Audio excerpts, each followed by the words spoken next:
Buon pomeriggio, bentrovati ad Anteprima Corner. Fra poco cominceremo a parlare di quello che è stato il fine settimana calcistico per le siciliane di Serie C, perché il Palermo ha osservato un turno di riposo, così come tutto il campionato cadetto.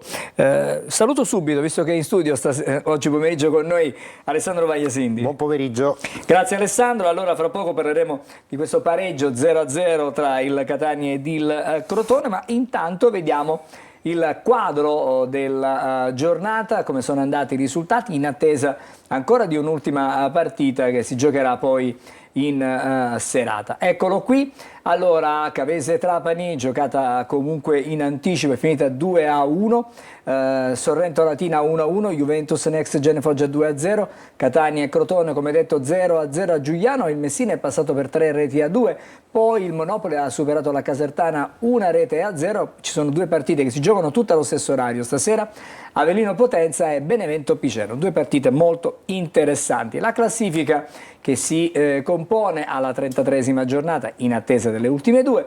Cerignola 58, Avellino 57, c'è la grande occasione per l'Avellino di avanzare al primo posto, Monopoli 53, Crotone 48, Benevento 45, poi il Catania 44, così come il Potenza, 40 punti per il Picerno, a 38 la Cavese e anche la Juventus Next Gen e Giuliano, 34 punti per Altamura e Sorrento 32, il Trapani scivola proprio a 32 punti dopo l'ultimo KO con la Cavese, Foggia 30, Latina 28, Casertana 22, chiude il Messina con 16 punti. Alessandro, partiamo dal Catania, che ieri ha pareggiato contro il Crotone.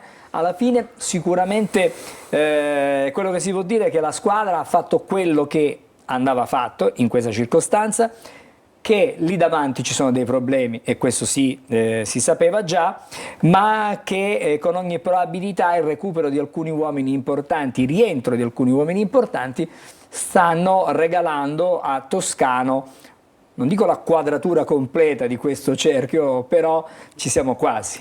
C'è più solidità, sicuramente il test Crotone era un test importante perché parliamo della squadra col miglior attacco della Serie C, del girone C, e eccezione fatta per quell'azione a campo aperto del secondo tempo con la conclusione al lato di Silva. Non mi ricordo parate di Dini, ma neanche in quella circostanza Dini ha effettuato una parata, però complessivamente da questo punto di vista il Catania ha ampiamente superato il test. È chiaro che se tu poni delle fondamenta solide poi devi anche abbellire questo palazzo e lo puoi abbellire soltanto attraverso la fase realizzativa. È indubbio che questa squadra, tolto Roberto Inglese, non ha un attaccante prolifico, un attaccante che ti dia delle certezze, soprattutto in partite così equilibrate come questa, e aver avuto anche la rinuncia di Montalto nelle ultime ore prima della gara ha sostanzialmente tolto a Toscano tutte le possibili soluzioni per venire a capo della retroguardia calabrese. Però complessivamente devo dire che il bicchiere lo vedo mezzo pieno, perché comunque questa prestazione si lega a quelle più recenti in cui il Catania comunque ha denotato una crescita di collettivo e anche una gamba migliore. C'è stato un momento della stagione dove proprio evidentemente le squadre avversarie del Catania correvano meglio e di più.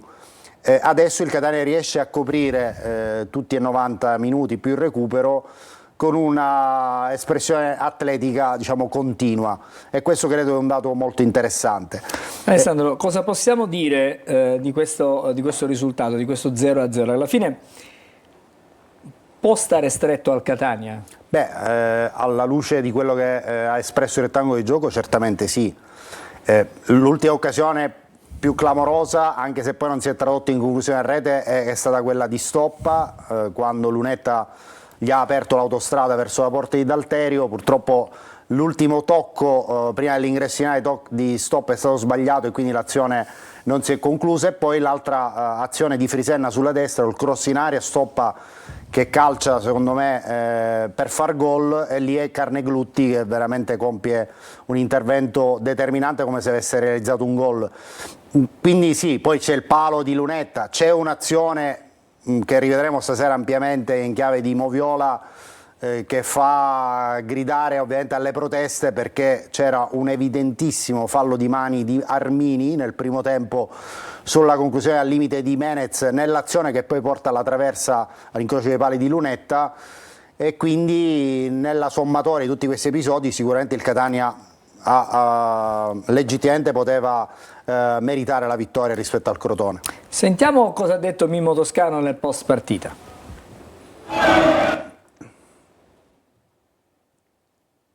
Arriva. Noi dobbiamo guardare la nostra crescita che sta avvenendo da 7-8 partite, togliendo la partita di Cerignola dove siamo rimasti in 10, e dobbiamo continuare su questa strada a crescere partita dopo partita, allenamento dopo allenamento, perché adesso, ripeto, i nostri allenamenti adesso si sono alzati di qualità, di intensità, di competizione soprattutto, perché tutti vogliono giocare, questo è quello che mi piace in questo momento. Il pane attivo è metterla bene, crederci. Adesso ci stiamo credendo in più, forse il gol che abbiamo fatto a Messina ci ha fatto scattare quella molla di crederci ancora di più, anche perché dico sempre ai nostri difensori, l'unico momento che loro hanno per far gol è quello, e ci devono andare con la convinzione e con la cattiveria giusta, e oggi sia a Messina che oggi sono andati con la cattiveria giusta. Poi è stato bravo il portiere a fare 2 miracoli consecutivi su Gherardi e Quaini, però ripeto, la cosa che mi rammarica di più è il rigore non concesso, quello sì, perché anche a Messina sul tiro di Raimo dopo 2 minuti è stato un fallo di mano clamoroso. Sbagliano gli arbitri, mi dispiace aver preso anche io l'ammonizione quando ho protestato per questo rigore netto, che si vede da dietro, è clamoroso il gesto della mano destra del difensore del Crotone, quindi io ho squalificato e non rigore, il danno e la beffa abbiamo preso. Ma tutto sommato era di buon umore comunque Toscano, nonostante diciamo alla fine non abbia portato a casa i 3 punti. Sì, perché Angelo secondo me vede la via che può restituire dignità a questa squadra in vista del momento decisivo della stagione, che sono i playoff. Chiaramente occorre che ritornino in condizione Inglese, Dal Monte, Stoppa con più minutaggio, i centrocampisti, parlo per esempio di Sturaro, di Tacchio, che abbiano una crescita anche a livello di condizione generale, e poi se tutti questi giocatori veramente sono in grado di dare un contributo importante alla causa durante i playoff, il Catania questo playoff lo può affrontare con dignità, ecco, innanzitutto con dignità. Tornando alla partita sempre di ieri, ci sono dei giocatori su cui ci si può soffermare. Sì. Certamente avere recuperato lì davanti Stoppa è importante, perché è un giocatore che dà grande dinamismo al reparto offensivo. Manca, come dicevi tu, l'attaccante centrale, la punta vera, però anche in difesa ci sono stati dei notevoli progressi. Sì, abbiamo posto l'accento su Mario Gherardi, che è il nostro top del match. Per quanto riguarda le pagelle, premieremo un altro giocatore recuperato, che è Alessandro Quaini, a cui peraltro il Catania nei giorni scorsi ha adeguato da un punto di vista economico il contratto, segno insomma di stima nei confronti di questo giocatore che quando viene chiamato in causa tutto sommato la maglia la suda e porta a casa la prestazione. Però Mario Gherardi come top del match per questa prestazione, lo possiamo vedere magari con il contributo della regia, ha offerto un'altra prestazione molto molto positiva, che fa il paio con quella che aveva sciorinato a Messina contro i giallorossi. Ieri aveva davanti, abbiamo detto prima, nell'insieme il miglior attacco del campionato, e sia Gherardi sia Di Gennaro che lo stesso Gega si sono ben disimpegnati. Comunque questo diciamo, è il sintomo di una fase del campionato in cui non funzionava niente o funzionava poco, perché Gherardi insomma, in quella fase che va da fine novembre fino a gennaio non è il Gherardi che stiamo vedendo adesso, così come Quaini, Di Gennaro, Lunetta, tutti i giocatori che erano un po' usciti dai radar e che sono tornati adesso protagonisti, come insomma abbiamo accennato prima. C'era stato un momento in cui Gherardi era dato partente anche. Sì, era una proiezione assolutamente credibile nel mercato di gennaio. Poi evidentemente si sono chiariti anche con Toscano, e oggi il risultato è quello che stiamo constatando. Un'altra considerazione che possiamo fare fuori dal campo riguarda la questione del direttore generale. Abbiamo già anticipato alcune puntate fa di Corner che i riflettori erano puntati su Alessandro Zarbano. Il vicepresidente Grella ha incontrato un altro candidato martedì scorso, ma diciamo è stato escluso dalla possibilità che possa ricoprire la carica di direttore generale, e come vediamo nella foto che ci sta in questo momento mandando in onda la regia, il candidato prescelto è lui, Alessandro Zarbano. I contatti tra Grella e Zarbano sono costanti, segno già di un'idea di progettualità futura che i due stanno condividendo. Sul tavolo c'è un contratto biennale. Si rincontreranno, perché Zarbano vive a Genova, si rincontreranno alla fine di questa settimana proprio per definire gli ultimi dettagli, e affinché i primi di aprile Zarbano, che in questo momento non ha vincoli contrattuali, può diventare ufficialmente il nuovo direttore generale del Catania. Quindi significa che si sta lavorando già per la prossima stagione? Assolutamente sì, senza trascurare questa ovviamente, ma mettendo già le basi per una programmazione sulla stagione 25-26. Alessandro, prima di chiudere questa parentesi dedicata al Catania, adesso c'è il derby, domenica c'è il derby con il Trapani, che noi trasmetteremo in diretta, in chiaro, in esclusiva, e quindi sarà la possibilità di partire seguire alle 14. un'ora di pre-partita, poi tutti i 90 minuti, e poi ci sarà un'altra ora di post-gara, quindi una super produzione davvero che impegna la nostra struttura in maniera importante, ma noi siamo felici e contenti di poter offrire questo servizio. Dicevo, la partita con il Trapani, fra poco sentiremo anche Franco Cammarasana e torneremo a parlare di quello che sta vivendo in questo momento il Trapani, perché là mi pare che ormai ci sia situazione bollente. Una situazione bollente, e capiremo chi sta dirigendo, chi dirigerà il primo allenamento del Trapani nella settimana. Ce lo dirà Franco tra non molto, però sicuramente a bocce ferme è una partita impronosticabile, nel senso che se, come sembra, il Trapani richiamerà Aronica, è chiaro che in qualche modo vengono meno dei riferimenti per lo staff tecnico del Catania, perché Aronica ha allenato un altro Trapani, il Trapani del mercato di gennaio, in cui Aronica non era in panchina. È una squadra totalmente diversa da quella dell'andata. E poi sul piano individuale, su caratteristiche tecniche dei giocatori del Trapani, insomma, come organico il Trapani vale una delle prime 4-5 squadre del campionato, quindi sicuramente un test molto molto impegnativo per il Catania, che dovrà fare a meno di Gennaro e di Toscano in panchina. Quindi Di Gennaro, che ha preso la seconda munizione, va in squalifica, anche lo stesso anche Toscano era diffidato, in quindi diffida. in panchina andrà Michele Napoli. Bene, allora resta lì Alessandro, per oggi resti con me in studio. Andiamo adesso in una breve sosta e poi colleghiamo Palermo, perché c'è stata la settimana di sosta, ma c'è stato un periodo di lunga riflessione in casa Palermo, con Dionisi che è rimasto praticamente sulla panchina dei rosanero. Restate lì, ci vediamo fra pochissimo.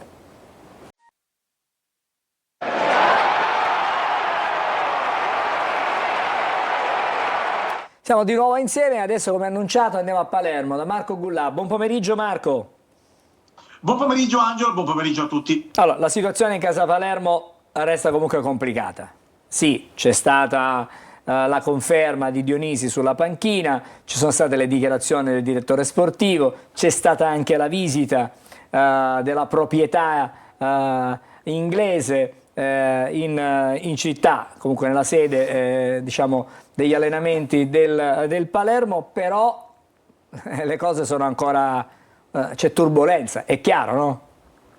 Angelo, quando piove spesso si creano delle buche sull'asfalto. La pioggia è passata, però le buche restano, perché comunque al di là del fatto che comunque Dionisi è stato confermato che poi più che la conferma è stata anche una sorta di rinuncia a trovare delle alternative, perché comunque il Palermo le consultazioni con altri allenatori le ha fatte, le ha lanciate, poi ovviamente quando è arrivato il no di Andreazzoli, il no di Vivarini e il no anche di altri allenatori che pretendevano un contratto un po' più lungo, allora il Palermo ha fatto retromarcia e ha confermato Alessio Dionisi. Osti, il direttore sportivo, che male non ha lavorato, lo dobbiamo assolutamente evidenziare e dire, ha comunque detto che diciamo, non c'è nessuna sfiducia nei confronti di Dionisi. In effetti comunque quando fai delle consultazioni, quando contatti altri tecnici, la sfiducia è sottointesa. Al di là di questo il Palermo comunque ha lavorato in settimana, la prossima gara sarà, approfittando della sosta, la prossima partita sarà quella di domenica 30, di domenica prossima alla Lecchi contro la Salernitana, e 8 finali. Palermo è atteso da 8 partite alla fine del campionato, 8 finali, appunto come dicevo poc'anzi, come le ha etichettate anche Osti, in cui i rosanero dovranno intanto ritrovare la zona playoff e poi magari cercare il piazzamento migliore possibile. Io non credo che i playoff siano un obiettivo così difficile da raggiungere, perché comunque il Bari alla fine dista un solo punto, poi comunque sempre giocartela con il Cesena, anche la Juve Stabia non è che sia lontanissima, se ha 4 punti di vantaggio rispetto al Palermo, e tra l'altro i rosanero hanno anche il vantaggio degli scontri diretti con la Juve Stabia. Scusami Marco, sì, no, sì. quello che ti chiedo io, un allenatore che è stato messo in discussione in maniera così diciamo aperta, adesso si ritrova di nuovo ad allenare questa squadra, con quale secondo te stato d'animo e con quale prospettiva può diciamo affrontare questo ultimo segmento di campionato? Deve ricongiungere i cocci, perché il vaso si è rotto, è palese, il vaso si è rotto anche con la squadra, che probabilmente insomma si ritrova un allenatore che fino a una settimana fa, quindi oggi è lunedì, fino a una settimana fa anche noi nell'ultimo collegamento che abbiamo fatto davamo per scontato l'esonero, ma la situazione era quella. A distanza di una settimana si ritrova con Dionisi in panchina e con il Citigroup che è arrivato a Torretta, ha fatto i soliti proclami, e Osti che ha comunque confermato l'allenatore dicendo che non c'è nessun problema. Ovviamente è una situazione abbastanza ancora più difficile di quella che si era creata dopo la sconfitta interna con la Cremonese, perché anche su determinati calciatori Dionisi dovrà lavorare per ritrovare, per riacquistare la fiducia che ha perso anche per questo giro di consultazioni da parte del club rosanero. Quindi non è assolutamente una situazione facile. Insomma, ha finito di piovere, sì, ok, però come dicevo poc'anzi le buche restano, perché adesso spetterà all'allenatore dover lavorare per insomma, far ritrovare a questa squadra la maestra via. Mancano 8 giornate in cui davvero tutto è possibile. La prima finale è quella di Salerno, però il Palermo non è che è atteso da partite semplici, perché comunque poi in Serie B non esistono gare semplici, non è come in Serie A che affronti l'ultima o la penultima e vinci sicuro, non è affatto così. In Serie B tutto è possibile, quindi anche la partita con la Salernitana fuori casa nasconde mille insidie. La partita poi che giocherà contro il Sassuolo in casa è ovvio che è una partita in questo momento non alla portata di questa squadra. Poi nel giorno di Pasquetta affronterà la Carrarese, ma sembrano partite tutte facili, ma non è così, perché con la Carrarese il Palermo tra l'altro al ritorno ci ha perso, all'andata ci ha perso, quindi anche questa è una partita che nasconde insidie. Quindi sì, ok, i playoff diciamo sono ancora ampiamente alla portata di questa squadra, ma il Palermo deve urgentemente cambiare marcia. Abbiamo 2 minuti, Marco. C'è Alessandro Vagliasini che forse ha una curiosità da chiederti, una domanda da farti. Buon pomeriggio. Ciao, Marco. Alessandro. Ciao caro.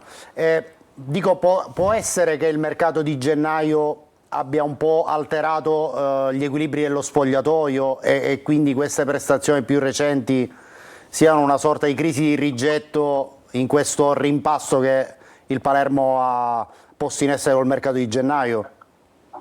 No, non credo, Alessandro, perché comunque alla fine il mercato di gennaio ha dato un'ossatura diversa a questa squadra. È come se Ostia avesse costruito una nuova spina dorsale, perché ha preso il portiere Audero, che al di là di qualche No, no, Marco, Ronuccio. non parlo del Sì. valore dei giocatori, che è indiscutibile. Parlo poi di quella che è la chimica di spogliatoio che magari si deve creare tra i vecchi e i nuovi, magari qualche giocatore che prima era titolare adesso ha perso il posto a scapito di questi nuovi arrivi, e quindi il mio pensiero era rivolto solo a questo, non al valore dei giocatori in senso assoluto. No. Ma guarda, anche come gruppo, stando un po' alle indiscrezioni che sono arrivate da Torretta, perché con il City Group, con questi nuovi parametri, davvero è difficile poi recepire notizie anche all'interno dello spogliatoio. Però da quello che è emerso non sarebbe questo il problema di fondo di questa squadra, anche come gruppo sembra questo. È ovvio che ci sono poi le classiche diatribe, le classiche querele che ci sono in tutte le squadre, ad esempio possiamo anche dirlo apertamente. Ovvio che l'Eduaron non ci è rimasto benissimo dell'ingaggio di Poyampalo, perché fino all'arrivo del finlandese era titolare inamovibile e male non stava facendo, invece poi con l'arrivo ovviamente di Poyampalo si è seduto in panchina e ha giocato pochissimo. E ovvio che anche De Planche non sia stato contento dell'arrivo di Audero, anche lo stesso Nicolao non dell'arrivo del difensore arrivato dal Verona, quindi ovvio che qualche problema c'è stato, però da quello che ci risulta, insomma, il problema davvero reale di questa squadra non è lo spogliatoio, che sembra comunque ancora compatto nonostante queste turbolenze arrivate nell'ultima settimana. Allora, grazie Marco. Ci aggiornerai e ci darai chiaramente notizie sull'avvicinamento del Palermo alla prossima sfida, quella con la Salernitana, nel corso dei telegiornali in settimana con Anteprima Corner. Ci ritroviamo lunedì prossimo. Buon lavoro, grazie ancora. Buon lavoro a voi, a te Alessandro, ciao. Ciao. Sì, ci fermiamo, altro break e poi subito dopo andremo a Messina ma anche a Trapani.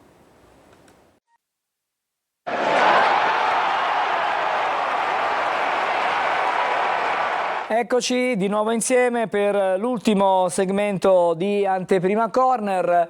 Messina e Trapani sono collegati entrambi, Sergio Colosi e Franco Camarasana che vediamo. Eccoli tutti e due. Buon pomeriggio. Da una parte c'è la speranza, quella che stiamo vedendo, quella del Messina che continua a sperare, continua a lottare, ma soprattutto ci deve essere qualcuno che ci pensi a questa squadra per salvarla dal baratro, mentre invece dall'altra parte, Franco Camarasana, c'è il caos. C'è praticamente l'ingovernabilità, vediamo che cosa succede. Arriviamo da te Franco fra non molto perché dobbiamo anche accennare al derby, ma intanto Sergio, il Messina sta facendo quello che non ti aspetti, i giocatori del Messina stanno facendo quello che nessuno magari si poteva immaginare lontanamente, insomma questo gruppo così solido, così combattivo e combattente. Sì, 386 giorni dopo è arrivata la vittoria in trasferta, l'ultima volta il 2 marzo 2024, il 3-1 contro il Brindisi, e ieri un 3-2 pesante, importante, meritato contro il Giuliano a domicilio in Campania, un avversario che è in piena corsa per i playoff, una squadra ben strutturata, un Messina tra l'altro che alle assenze subito ha dovuto aggiungere 2 infortuni, addirittura 2 giocatori poi messi fuori ruolo, Garofalo terzino sinistro, Gianfi centrale di difesa, ma i grandi protagonisti oltre al collettivo sono stati Tordini, migliore in campo, Ugel e Crimi che nel Messina sta dando davvero tutto se stesso, soprattutto anche la compattezza a centrocampo tra Bugel e Crimi ha permesso di disputare una buona partita nonostante il Messina fosse andato in svantaggio, poi ha recuperato e al 93esimo c'è stato l'episodio decisivo del gol realizzato da Marco. È un Messina che torna a sperare per i numeri, per la classifica, perché si mette a 6 lunghezze di ritardo, ma ha una partita in più che ha disputato, per cui ne dovrà fare una in più adesso la Casertana. È un Messina però che i play-out potrebbe raggiungere, è un Messina che ancora è in corsa, che certamente deve migliorare in casa, però in trasferta è riuscito dopo il 3-3 di Cava a dare continuità anche contro il Giuliano. Scusami, prima di sentire Franco Camarasana vorrei sentire brevemente una battuta che abbiamo ritagliato del tecnico Banchieri, che in qualche modo sollecita, spinge che qualcuno intervenga. Sentiamo le sue parole. Ora siamo vicini a delle scadenze e le istituzioni, il sindaco devono accelerare questa roba qua, perché questa è una squadra di una città importantissima, con tutto il rispetto per le altre squadre che ci sono nei tornei. Questa è una squadra di una città importantissima, con una storia importantissima e con dei tifosi incredibili, quasi commoventi per quello che fanno in casa e fuori casa, e quindi le nostre istituzioni e la nostra città ci deve prestare molta attenzione, e i ragazzi lo fanno tutti i giorni sul campo. È un appello forte quello di Banchieri. Sergio, scusami, sono Alessandro. A che punto è quella ipotesi del gruppo americano con il manager di origini messinesi di cui si parlava la settimana scorsa? Anzitutto Borgosano è davvero una persona molto seria e attendibile. Il problema è un altro, che praticamente è avvenuta precedentemente una cessione del Messina, ma non si capisce bene su quali termini e su che basi, perché non si può diventare proprietari di un club senza uscire un euro, come praticamente ha fatto in sede di definizione di accordo AD con Sciotto, per cui c'è una diatriba continua tra gli ex, diciamo, soci e attuali, e questo non aiuta il passaggio di quote. Adesso un ultimo tentativo che è stato fatto, a parte l'incertezza di alcuni debiti e la certezza invece di altri, però è stato fatto adesso una proposta del gruppo americano di dare anche come sponsorizzazione 300-400 mila euro per cercare di completare il campionato, però poi il rischio è che questi soldi possano arrivare a fondo perduto, allora servono delle garanzie, ma non si capisce all'interno del Messina Calcio chi le debba fornire, per cui si vive e si viaggia soltanto con una serie di equivoci. Anche le istituzioni chiamate in causa dal tecnico Banchieri stanno facendo di tutto e di più. Il sindaco Basile è impegnato da più di un mese in prima persona nel tentativo di cercare di risolvere questa situazione, ma che non è assolutamente semplice, proprio perché c'è il peccato di origine, che è quello del trasferimento di quote da Sciotto a Cisse Dudu. Grazie Sergio, ci dobbiamo fermare qui almeno per questa puntata di Anteprima Corner. Sappiamo comunque che il Messina ha un calendario complicato, diciamo non semplice da qui alla fine. Adesso dedichiamo l'ultimo segmento. Buon pomeriggio a te Sergio. Buon pomeriggio Sergio. L'ultimo segmento a Franco Cammarasana. Intanto la situazione attuale qual è? E vediamo di capire che cosa sta succedendo. Sta succedendo che quasi sicuramente si va verso l'esonero di Vincenzo Torrente, poco dopo, subito dopo la partita di sabato con la Cavese, ripeto, persa dal Trapani per 2-1, tra l'altro al 90esimo, il presidente Antonini con un post ha invitato Torrente a dimettersi, cosa che non sembra sia avvenuta, per cui si va verso l'esonero. Ancora da parte della società non c'è nessuna notizia in proposito, ci si attendeva di avere qualche notizia poco fa nel corso di una trasmissione della televisione che adesso fa capo al presidente Antonini, ma del Trapani non si è assolutamente parlato, si è parlato soltanto della prestigiosa vittoria di ieri della Trapani Shark di pallacanestro su Brescia, che praticamente per la prima volta porta una squadra siciliana al vertice, al primo posto in solitario nel campionato di Serie A1 di pallacanestro, davanti a squadre prestigiose come l'Armani Milano, come la Virtus Bologna, come Brescia e come Trento. Si attende da un momento all'altro un comunicato della società, tra l'altro non sappiamo chi oggi pomeriggio andrà ad allenare la squadra. È probabile che sarà allenata da qualcuno dello staff già granata, può essere probabilmente Massimiliano Mazzara, che è il tecnico della Primavera. Per quanto riguarda il successore di Torrente, il quinto della stagione, si fanno i nomi di Totò Aronica, che tornerebbe sulla panchina del Trapani, per cui nel prossimo derby di domenica Trapani-Catania il Trapani avrebbe in panchina lo stesso allenatore che ebbe nella gara d'andata, che tutti sappiamo fu vinta dalla squadra etnea per 2-1. Bene, grazie Franco, grazie per essere stato con noi anche oggi pomeriggio. Finisce qui Anteprima Corner, l'appuntamento alle 20:45.